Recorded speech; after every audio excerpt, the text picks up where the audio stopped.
پیغمبر نے فرمایا جدو خامد بیوی نو بلائے اور دعوت دے تے بیوی انکار کر دے، اے خامد ناراض ہو جائے اور ناراض ہو کے اپنے بستر تے لیٹ جائے اور سو جائے، بیوی بھی سو گئی ہے، ناراض خامد بھی سو گیا ہے۔ میرے پیغمبر نے فرمایا اے ناراض خامد جس وقت رات نو بستر تے سوندا ہے، اللہ دے نورانی ملائکہ فرشتے ساری رات اس عورت دے اوپر لعنتاں بھیجدے رہندے نے،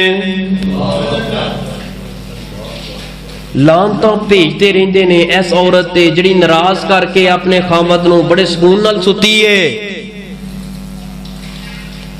خامد اگر نکاح عقد اندر آ گیا ہے، کیوں دین اسلام نے شروع دے اندر کیا ہے والدین نو پہلے سب نالوں پہلے بچی دے کولو اجازت لو، فلاں جگہ تے فلاں جوان دے نال تیرا رشتہ طے کرن لگے ہیں بیٹی تینو قبول ہے۔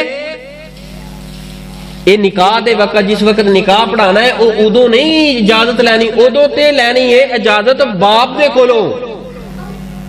اے رشتہ طے کرن لگے ہاں ادو اجازت لینی ہے۔ دین اسلام نے کیا کیوں کیا ہے؟ کیونکہ دین اسلام دے اندر حقوق خامند دے